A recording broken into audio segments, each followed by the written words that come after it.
السلام عليكم، نتمنى تكونوا بخير وعلى خير وانتم كتشاهدوا الفيديو. ومرحبا بكم في قناة لبنى علي. اليوم ان شاء الله غادي نقترح عليكم واحد النوع ديال البريوش كيجي زوين بزاف. العجينه ديالو سهله، ما فيهاش تماره، ما فيهاش تليك، وكتجي النتيجه رائعه كما كتشوفوا. كيجي خفيف بزاف. خليكم معايا تشوفوا الطريقه والمقادير اللي غادي نحتاجو ان شاء الله.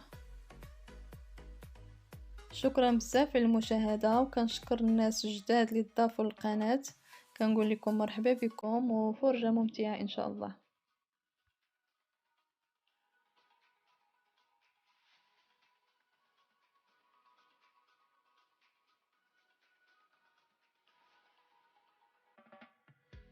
على بركه الله غادي نبداو في المقادير. غادي نحتاج كاس ونص عنبه ديال الحليب دافي، معاه معلقه كبيره ديال الزبده مذوبه، وكاس عنبه ديال الماء دافي. دائما العبار بكاس العنبه.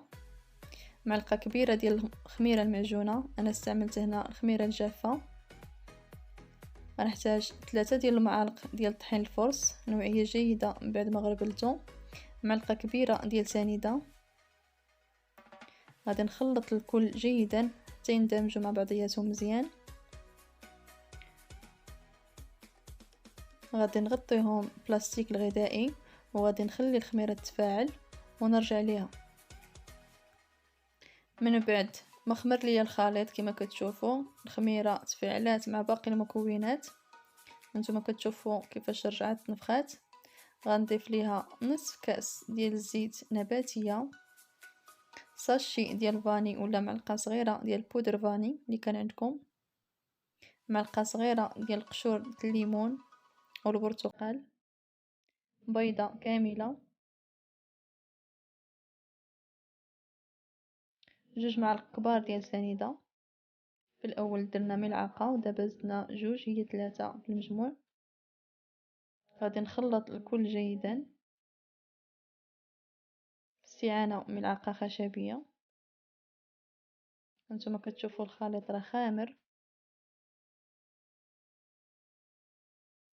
غادي نبدا نضيف الدقيق بشويه بشويه حتى نحصل على القوام اللي بغيت.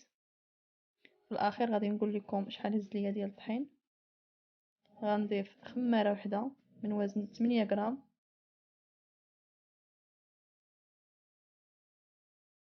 غادي نبدا نخلط بالملعقه الخشبيه كما كتشوفوا، وانا كنزيد الدقيق حتى نحصل على القوام اللي بغيت. بالنسبه لهاد العجينه ما كنعجنوهاش نهائيا بيدينا، فقط بالملعقه الخشبيه، وكتجي عجينه زوينه ناجحه. هانتوما كتشوفوا كيفاش كتكون، ما كنخليوهاش ثقيله وما كتكونش خفيفه بزاف، كتكون ما بين وبين باش يجيونا البريوش ديالنا خفيف ويجينا ناجح. ضروري نخليوه شويه خفيف.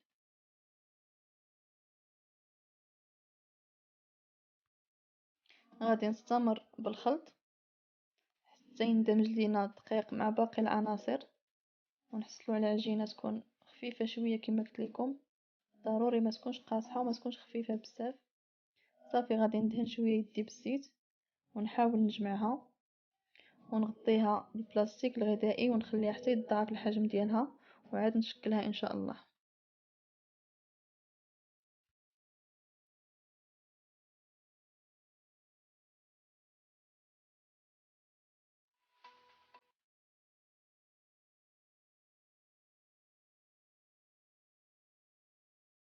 من بعد ما تضاعف الحجم ديالها كما كتشوفوا، بالنسبه للوقت كيبقى على حسب الجو. كان الجو سخون راه دغيا كتخمر، كان الجو بارد كتاخد شويه ديال الوقت معانا.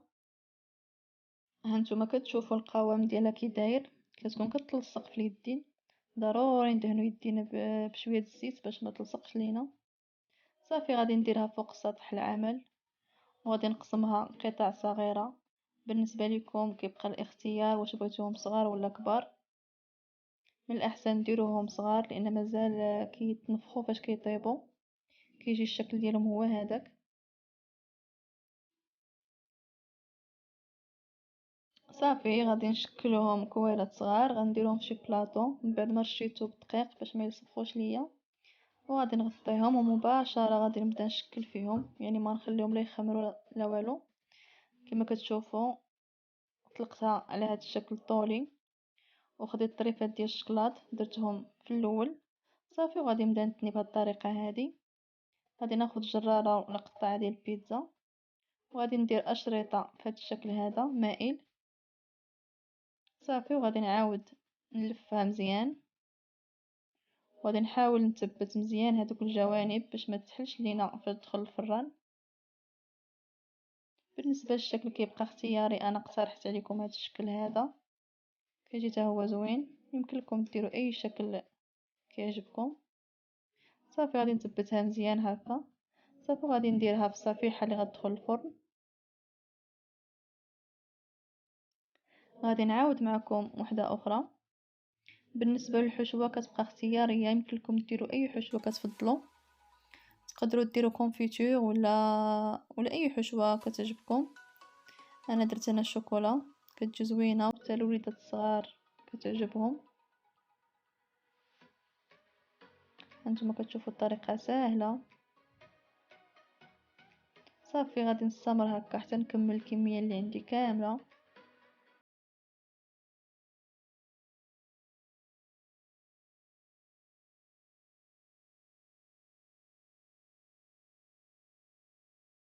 ثاني غادي ناخد كرة وغادي نطلقها على هذا الشكل هذا، وغادي ناخد الجرارة وغندير أشرطة في النصف الثاني، وغادي نتنيها بهذا الشكل هذا كما كتشوفوا. غادي نحاول نثبتها شويه هكا بيدي، وغادي ناخد لا كريم باتيسير، غادي ندير معلقه صغيره ولا معلقه ونص على هذا الشكل هذا. دائما الحشوه كتبقى اختياريه كما قلت لكم. صافي وغادي نجيب هاد الطرف وغنثبتو بهذه الطريقه هذه، وغادي نعاود نجيب الطرف الثاني. كما كتشوفوا الطريقه راه واضحه، كيجي الشكل ديالها زوين وكتجي مغايره. صافي غادي نحاول نثبتها من الجناب باش ما تخرجش لينا لا كريم باش ندخلوها الفران. صافي وغادي نديرها في الصفيحه نخليهم حتى يخمروا، ضروري نخليهم حتى يخمروا مزيان باش ينجحوا معنا ان شاء الله. غادي نعاود معكم وحده ثانيه، الطريقه راها سهله وباينه. بالنسبه للحشوه كما قلت لكم كتبقى اختياريه، تقدروا تضيفوا شويه ديال الزبيب، يكون عندكم مرقد ما زهر حتى هو كيجي زوين. تضيفوا هكا لا كريم ولا حبيبات ديال الشوكولا حتى هما كيجيو زوينين، يعني كتبقى على حسب متوفر وعلى حسب شنو بغيتو.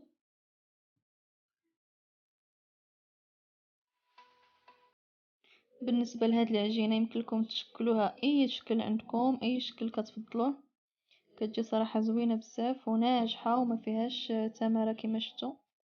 صافي انا كملت دابا غنديرهم في صفيحه ونخليهم يخمروا مزيان. كما كتشوفوا دابا راه خامرين. غادي ناخذ بيضه، غندير فيها قطرات من الخل ولا شويه الفاني صافي، وغادي ندهنهم مزيان.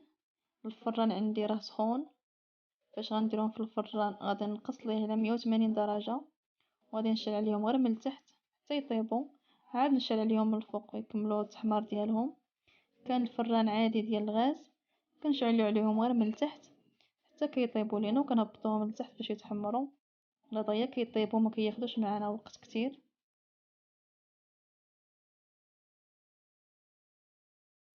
من بعد ما خرجناهم من الفران دهنتهم شويه بالناباج ولا العسل اللي كان عندكم، وزوقتهم باللوز ايفيلي.